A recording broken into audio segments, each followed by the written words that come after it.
Welcome back to Gooner Fanzine TV on a wet, windy, miserable Wednesday where once again Arsenal were unsuccessful in any form of footballing ability, and David Luiz once again showed his true colours by getting a red card. Layth is with me and I'm with Dan, and we're going to go through the player ratings for the team. So Dan, let's start with our goalkeeper Bernardo, Arsenal's player of the season, and I think once again today he proved why he is. He's my man of the match, game 8.5, made a string of impressive saves to obviously keep the scoreline down. I thought it was really good in the first half, especially just before City scored. Number of really good saves. I just feel sorry for him. He just needs some protection in front of him, and he deserves so much better. But yeah, 8.5, solid enough. And what did you think about him? Yeah, I mean, we put Dan's player ratings on the Gooner Fanzine website. It's doing quite well at the moment, unfortunately, because we obviously want to win. It's pretty scathing, to be fair, and I'll give it a read if you haven't read it already. I was busy doing the live blog for the website earlier, and it was just a really, really disappointing evening. And Dan's absolutely right. Leno was by far Arsenal's player of the match, and that's what I said as well in my live blog, basically. And he's Arsenal's player of the season by far. What that says about Arsenal's season speaks volumes, basically. You shouldn't have a goalkeeper as your player of the season. It just shows you how bad your defence is. I'm sure we'll come on to that. Well, moving on to defence, we'll start with the fullbacks just to ease us into the David Luiz conversation. Let's start with Bellerin. Sort of, Mr. Arsenal himself. We're all a big fan of Bellerin. How did you think he performed today? Well, I gave him a 5.5. I thought in the early stages he was pretty decent. He marshalled Sterling quite well, put a number of decent tackles on the right-hand side. But then as City started to dominate, there was just far too much space on that side, and whether it was Sterling or Mahrez, they were getting way too much time to pick out a pass or a cross or have a shot. But on the plus side with Bellerin, I think he looked a lot sharper than he did before the break. Obviously, he come back from that really bad knee injury. I think he looked rusty at times, but he did seem sharper today, which is good. So 5.5. Okay. And moving to the other side of the fullbacks, we finally had Kieran Tierney back. Obviously, we weren't expecting him back for the end of the season, but lockdown brought us Tierney back as a gift. How do you think he performed today? Well, I'll be interested to see what Layth has to say on this, because me and Glenn both thought he was really, really good tonight. Well, I say really, really good. He was fairly decent on his return. I gave him a 7. I think he looked sharp, which was a positive. And he was really solid both as a left-back where he started and as a centre-back where he moved when Luiz was sent off. So, yeah, good to have him back. I spoke quite highly about him as well in terms of his ability and how he is as a person, which is really good. Good to have good people in the dressing room. So, yeah, 7. I'm fairly impressed with the time. And Layth, what did you think of Kieran Tierney tonight? Yeah, I thought he had a half-decent game. It was good to see him back first and foremost. He obviously needs to form a relationship with the players further forward down that left channel, and I know Aubameyang was there tonight, and they didn't really dovetail that well. Arsenal on the back foot for most of the game after a bright start. I'm glad that Saka was played further forward today. I sort of tweeted about that before the game. He looked lively early on, as did most of the team, but they faded or were dominated by an excellent Man City side. Tierney's a work in progress. We want him to do well. Hopefully he will. Minutes under his belt. Let's move on, basically. Yeah. Moving on to the centre-backs, we'll start with the lesser of two evils. We'll start with Shkodran Mustafi, a player who we've had a lot to say about over the past sort of 7-9 months. And today he wasn't the brunt of the headline. What did you think about Mustafi today? I gave him a 5. I don't think there was anything really to note with his performance, was there? I don't think he had a lot of protection from the holding midfielders, but there wasn't any glaring errors or issues. So, yeah, 5. Layth, any thoughts on Mustafi, a player that we've previously pilloried, but now we've not pillorying anymore? Now he's kind of just the accepted standard for our centre-backs level. Oh, God. Yeah, if there was a prize for most improved player, Mustafi would have it. If there was a prize for the word most used, which is the word pillory, it'd be you, but that's a different story. Mustafi, I mean, he did okay. Certainly compared to his colleague next to him. But ultimately, if you're part of a back line that loses 3-0, you can't have had that good a game, basically. And he didn't show the form he was showing prior to lockdown, basically, which is a shame because there's so many people rooting for him. But he didn't play as well as we want him to play, basically. But he hasn't played as badly as he has done in the past either. So a mixed bag and stuff. A lovely backhanded compliment there. A player that was once blue and is now red and loves the colour red, we've got David Luiz. who I think is going to take yeah, before we go on. move. Yeah, before we go on to Luiz, obviously Pablo Mari started, and I thought he looked fairly solid and assured before obviously went off injured. Hopefully that's not going to be too long term of an injury. But yeah, I gave Mari a 6. As I say, solid and assured, unlike the man who replaced him. Yeah, Luiz, I just gave a 0. I couldn't give him anything else. I mean, he single-handedly won the game, but it's a shame it wasn't for his team. And with his future on the line, obviously, there's been plenty of talk over whether he's going to stay next season and get a contract extension. I don't think so after that. Obviously, terrible mistake with the first goal, should just get his body behind it and good block De Bruyne's pass, and then just switched off for the second one. Didn't need to pull Mari down, got himself sent off, and then obviously City scored the penalty. So, yeah, all round just shocking. And as I wrote my player ratings, football might have changed, but David Luiz hasn't. Yeah, absolutely. The thing with Luiz is he's just not good enough to be a centre-half for Arsenal. Never has been, never will be. I'm not saying he hasn't got great technique. He's got a fantastic technique. But that technique almost deludes him into thinking he doesn't have to concentrate. He doesn't have to switch on. He doesn't have to have positional awareness. He doesn't have to be strong in the air. Every one of those attributes you need to be a decent centre-half, he doesn't have. Is he blinded by such an exceptional technique? For me, the sooner he leaves Arsenal, the better. That's all I can say. I've been posing questions on Gooner Fanzine live blog and on Twitter today during the game, asking for fans' views on Luiz, and it's not pretty. Basically, the feeling 9 out of 10 fans, probably more than that, really, is that they just want him to go. They want him to run down his contract and just go. And I know he expires on the 30th of June.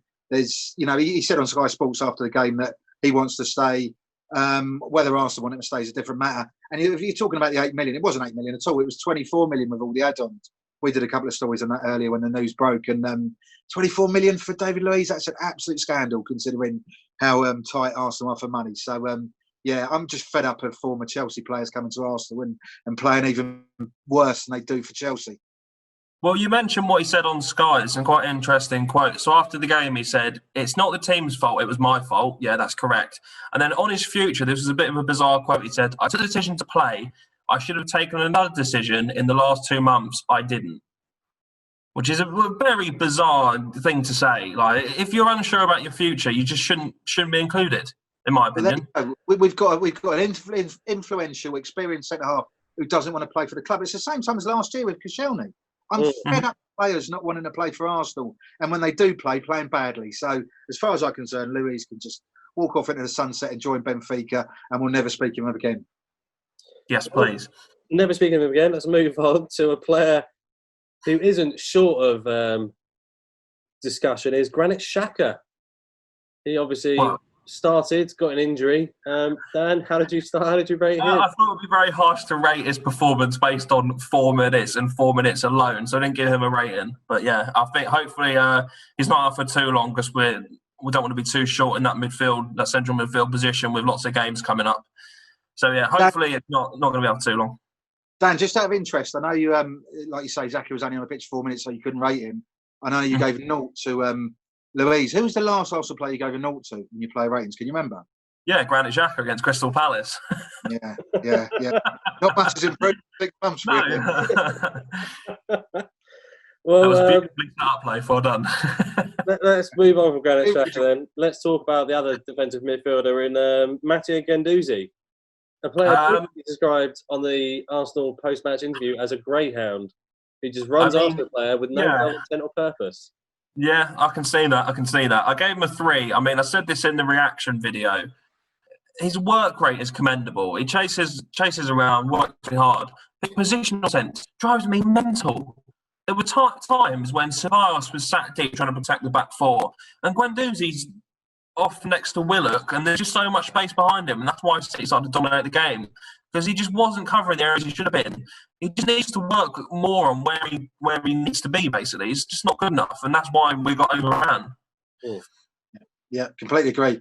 His positional awareness and sense is not good enough, and he's a liability when out of possession at the moment, and he's just indisciplined. Whether that will, because he's inexperienced, whether that will come with age, he needs to start learning quickly if he wants to play in the centre of Arsenal's midfield, because his performance tonight was just not there, basically, for me. Yeah. Well, speaking of another young player, we had Joe Willock started the game today. an exciting youth prospect from the Arsenal academy. So we've all had a lot of positive things to say, but today he seemed quite anonymous. Well, you used the word anonymous. That's exactly the word I used. He was tasked with being that kind of forward-thrusting player, the one who'd get the ball and drive Arsenal forward. They were clearly trying to pound the counter-attack. Just didn't do anything, did he? I can't think of a moment where he got on the ball and made something happen. So yeah, it's just not good enough, basically. Yeah. I saw that. I saw that number when you wrote your player ratings for the Gooner website. We want Willock to do well. No one ever wants to slate a young Arsenal lad, but he didn't. He wasn't there tonight. He wasn't at the races. To be fair, along with a lot of his colleagues as well. But yeah, team might be slightly harsh, but at the same time, he certainly didn't influence the game the way we want him to, and the way we know he can do as well. City were a good side, but at the same time, Arsenal started brightly, and we wanted them to kick on. And you want players like Willock to step up, and he just didn't. They faded, like the whole team faded. So yeah, you can't really complain. Well, Leif, can I just ask you? Obviously, he was played in place of Mesut Ozil. What do you make of that situation? Oh, how long have we got? Seriously, it's where do we start? Basically, I asked a question on Twitter earlier during the game about Mesut Ozil, and the responses were, most of them were unprintable. No one ever wants to condone abuse. There were some really funny ones as well. I think the best one for tonight was when I asked what should we do with Mesut Ozil. Someone said, should we furlough him, basically? So it's just very, very disappointing. It's a shame it's got to this situation. Arsenal clearly want him out of the club. Mikel Arteta is trying to maybe manage him out of the club, maybe under influence from the hierarchy above him. But at the same time, he's the manager. He can pick the team. He hasn't even picked him on the bench. So, what does that say? In the first game back after 100 days, has Mesut Ozil got an Arsenal future? I don't think so. But then we've said that for the last year or so. Who's going to pay 350 grand a week for him? Even if they loan him out, who's going to pay 175 grand a week in these straitened times? So, he's got a year left of his contract. I don't think he's going anywhere. But will he play for Arsenal? Maybe Arteta's going to say, look, you're not going to play. I'm not going to pick you. I'm not going to humiliate you like Unai Emery tried to do. But at the same time, you're not going to play. So, you can sit and pick your money up for a year if you want, but at the same time, you're not going to get game time. And maybe something will stir in Mesut Ozil's psyche and just go, do you know what? I've had 3 good years out of, what was it, 2013? I've had 7 good years out of Arsenal, 2-3 amazing years on amazing money in terms of his pay packet. Maybe I'll call it a day and go somewhere else. Whether he does or not, who knows? But at the same time, again, he's the story. He's the story of Arsenal. It shouldn't be because he's not even in the squad. So, nothing's changed 100 days out in terms of the Mesut Ozil situation, unfortunately, because I think Mikel Arteta is a good manager, and if Mikel Arteta doesn't think Ozil has been training well, you won't play, and that's obviously the case on top of any money issues and things like that too. So it's very, very disappointing all round, but that's Mesut Ozil. Do you remember that first press conference we were at, Leif, with Mikel Arteta, and he described him as going to be a key player? Yeah. Arteta's given him a chance. They've had 2 weeks in training as well. All Ozil has to do is run around and look interested. That's all Arteta wants. He wants players who are engaged, who are hungry, who want to fight, who want to track back, who want to run around. Ozil's got all the skill in the world, but if you're not going to move, then you're not going to be able to utilise it. So, and Ozil hasn't shown that for Arteta. It's as simple as that. Yeah. If Raul simply was saying to him, you can't pick him because we're going to bomb him out the side, I don't know if Arteta would accept that. Arteta is maybe influenced slightly on the money side, but it's purely football matters, and he hasn't picked him in a long bench as well. So what does that say? He's got no future to Arteta potentially. So yeah. Well, a player that does qualify for your hard fighting, good tackling, good energy is Bukayo Saka. He played today, and I just think his main problem today was lack of sort of help from behind. But what did you think, Dan? I gave him a 4. I thought he showed little flashes of what he can do going forward. Obviously, as Leif said earlier in the video, it was nice to see him played further forward. Obviously, filled in at left back while Kolasinac and Tierney were out injured. Just didn't see enough of the ball base, and I think that was the case for all of Arsenal's forward players. So 4. Hopefully, we can see more of him further forward in the future. Yeah, I agree. We all love Saka, and he showed flashes in the first half. Certainly, he whipped a low crossing with his left foot that Eddie narrowly failed to get on the end of. But apart from that, he wasn't as influential as we'd liked him to be. But I do like him in that position, and I think he potentially has got a long-term future. He's got a great attitude in that position. Let's hope he's got a long-term future at Arsenal.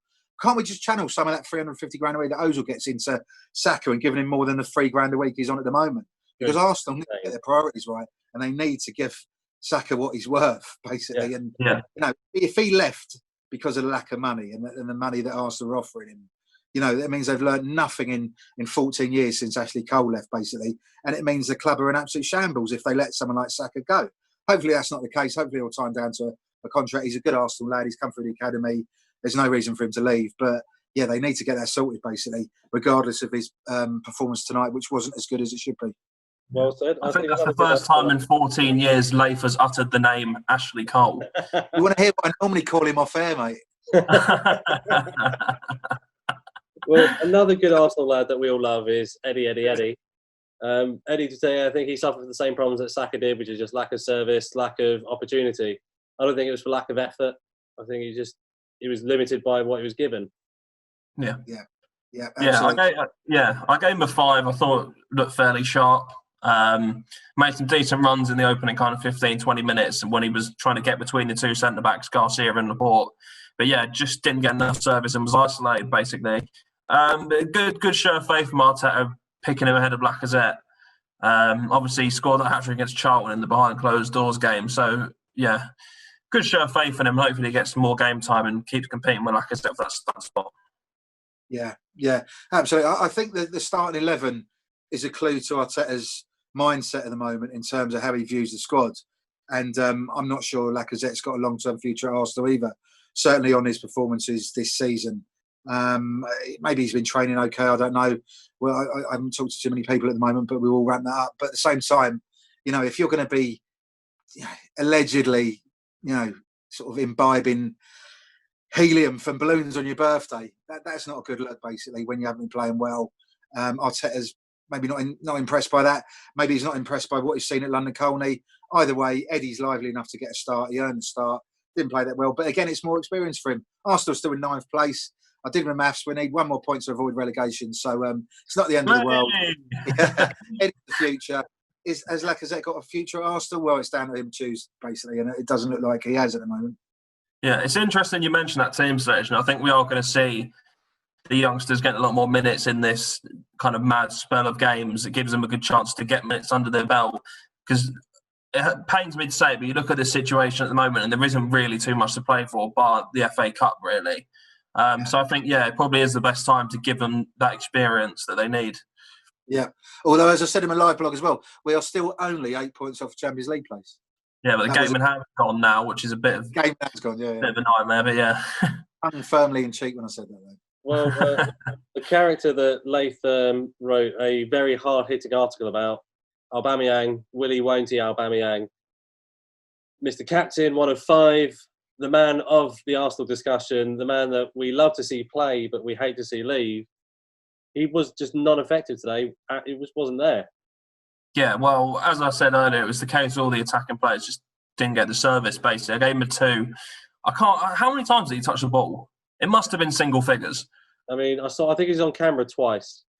Yeah, he just didn't get the ball, basically, and you can't expect him to do anything when he does. But Serge, I have something to ask you. You mentioned this off air, is that you don't think he's captain material. Mm-hmm. Well, Expand. I think the performance today against a big team, if you look at sort of other teams and other captains we've had in the past, they kind of rally the players together. And after that red card with David Luiz, the players were quite shocked and a bit dejected, and there was a little bit of a period of play where we looked genuinely sort of rudderless, to use one of Layth's favourite phrases. And I think a captain, in my opinion, shouldn't be a striker. They should be a midfielder or a defender. They should never be a striker.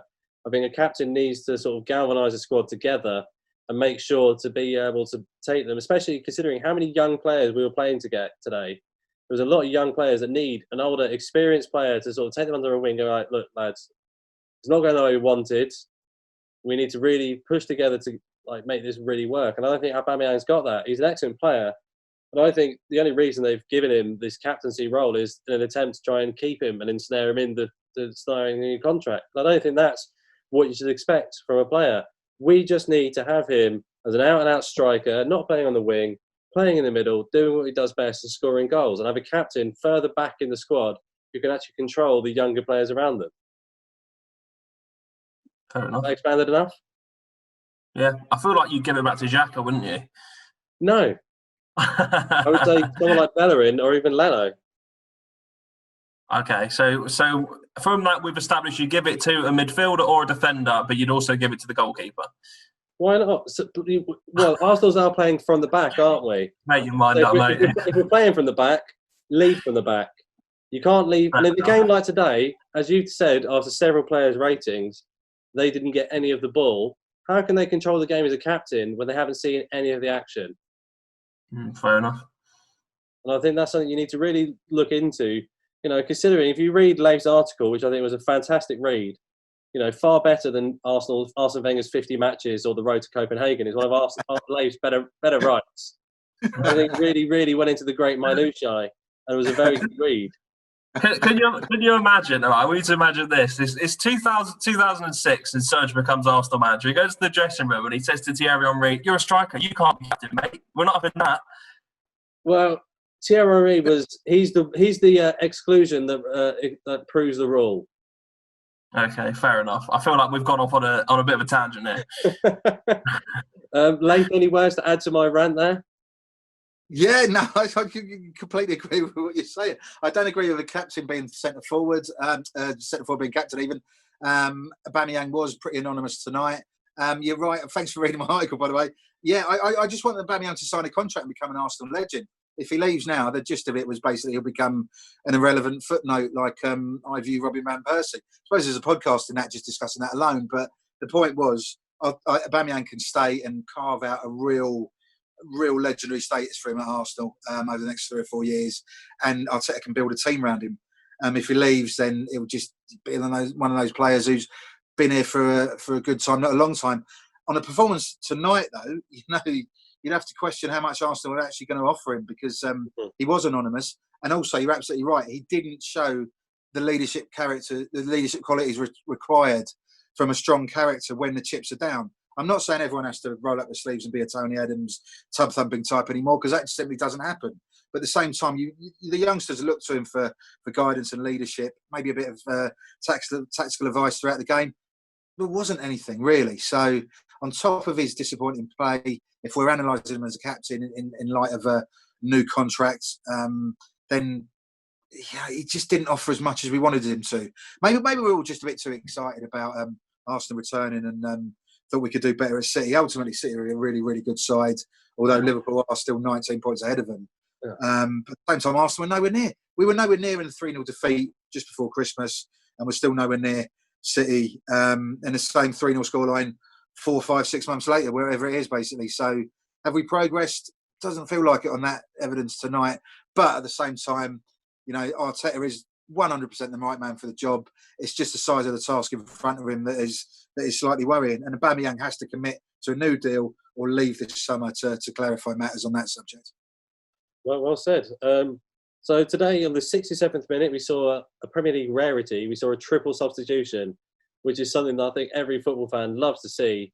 Obviously, we didn't love to see it because we were down in the dumps at this point, but it's a great thing to see. And we brought on Reece Nelson, Maitland-Niles and Lacazette all at the same time. None of them to any great effect. But Dan, what did you... let's start with Lacazette. Well, obviously, getting the 5 subs now is very useful, especially when you get 2 injuries inside 25 minutes. Yeah, Lacazette, you're allowed to make the subs in 3 separate substitutions. Yeah, that is quite interesting, but it is understandable rather than just being like a stop-start game. But yeah, Lacazette, I gave a 3, just didn't get any service. Maitland-Niles 3 as well. Came on in the midfield role that he's always desired and didn't do anything really. Nelson I gave a 4. I thought he looked dangerous down the right hand side. There was the chance towards the end where he kind of cut back and squared it for Aubameyang. So yeah, he was a little bit better with a 4. And then yeah, Ceballos, who came on obviously for Xhaka, got a 4 as well. Just didn't really create anything from deep as we would expect him to, and got overrun by City's dominant midfield. So yeah, not great from the subs either. I mean, yeah. Layth, what did you have to think about it? You're obviously doing your live blog on the Gooner Fanzine. We had triple sub. You know, normally that would excite everyone, but today wasn't exciting at all. Yeah, it was a bit like keeping plates spinning in terms of the blog and watching it and second screening and writing the report and checking everything else. But it's all good fun. It's all a good buzz, and that's what we do in the press box. But yeah, when the substitutes come on, I don't think they affected the game in any way, which was to be expected, really, considering how dominant City were. But they did half an hour to play. That's the thing. They came on 67 in 11 minutes of extra time. Yeah, but with 10 men. Yeah, it was. What I would say is Phil Foden, who got the third goal, I've been following his career, as I'm sure we all have. He's a really, really good English prospect. He's still only 19. And the way he followed up the goal after, I can't remember who hit the post, basically. But Guerrero, yeah. Basically, he just looked hungry on top of his technique. Did the Arsenal players look as hungry? I don't know. Is it as simplistic as that? Maybe it's more to do with the fact that Arsenal did have 10 men. We were on the back foot playing against a really good side. But City didn't look that lively. And for a team based their whole play on pressing and possession, that they're still a long way from match fitness. So I felt we had a chance, but we were nowhere near it either. And the young players have to look at City's young players and go, that is the level that we have got to aspire to week in, week out. Because at the moment, they're nowhere near it, much as we want them to do well. Yeah, that's well said. But Dan, you know what question's coming up next? Arteta, 100 days away. Right. What rating are you giving Arteta? So do you remember what rating you gave Emery after the last 3-0 defeat? His last game? No, it wasn't Emery, was it? It was Freddie. It was Freddie, of course. It was Freddie. I can't remember what I gave him. I'd give Arteta a 6. I think his team selection was brave, but it's kind of was one that was set out to be more effective in the way he wanted to play, which was on the counter-attack. But unfortunately, was let down by one of the senior members of his squad in the form of David Luiz. So, yeah, not really great to do about that. I think he probably was a little bit frustrated that he only had Luiz available when Mari went off injured. He was the only centre-back on the bench, I believe. And obviously wasn't helped by the injuries either, losing 2 key players inside 25 minutes. So, yeah, I think a lot went against him. Obviously, maybe would have liked to have got one over on Pep Guardiola, who's obviously his former mentor. So, yeah, 6. I don't think you can really blame him for tonight. I think his team selection was fairly brave, which is nice to see. Layth, what did you think of Arteta's performance today? Yeah, he looked bitterly disappointed after the game. It's going to hurt him doubly so, not just because he cares about Arsenal and wants the team to do well, but obviously with his links to Pep Guardiola, who he's always viewed as a mentor, basically. Arteta's still a work in progress, just like the side. There's a lot more to come from him. It's a massive task. But yeah, 100% he is the right man for the job. As a comedic aside, one thing that did frustrate me during this game is Pep Guardiola always wore outlandish jackets that weren't appropriate for the weather. It seems as though Arteta has taken a handle for that because he was absolutely slathered down with rain and he was wearing a very small bomber jacket. That's not appropriate wear for this weather. And I'm just worried that, he's got to keep a charge of himself. He's got a heavy diary of football matches to look forward to and he's wearing poor clothing for this weather. But his hair was still immaculate though, wasn't it? Of course. Do you know what? I've got to point this out. How does his hair never change? He's the only man who went into lockdown and came out of it with the same hair. How? I don't get it. It's a what did he put in his hair? I need to know. I'm sure Layth's also jealous as well. So we'll find out when we do the podcast next week. Exactly. I've got so much more hair on my face than I have on my head. It's really disturbing. I'm just waiting for a video one day when he comes with a full afro. I'm looking forward to that. With a bald patch in the middle as well. Yeah. So before we sign off, next week this week we've got Brighton away on Saturday. Obviously, we'll have no David Luiz, so we'll have to rechange our partnerships. What do you think is going to happen in that match? Well, since you slagged off Aubameyang as captain, I reckon he'll get a hat-trick. Yeah, let's hope so. It was a season when it was a really dire 1-1 draw in the sort of depths of Unai Emery's despair. And Aubameyang had a chance at 1-0 for Arsenal when he missed it, and it changed the whole complexion of the game. Hopefully he'll have a better sort of result and performance on Saturday. I'd be happy with a draw at the moment. Well, that's the state of Arsenal these days, where Layth is happy for a draw. That's all from Layth and Dan on the player ratings. We did a video earlier with Grumpy Glenn going through his reactions after the match and his view on what Ozil isn't doing for the squad. But don't forget to like, subscribe to this video, and give us your views and tell us what you thought of this wonderful Project Restart. I can't believe you mentioned Ashley Cole.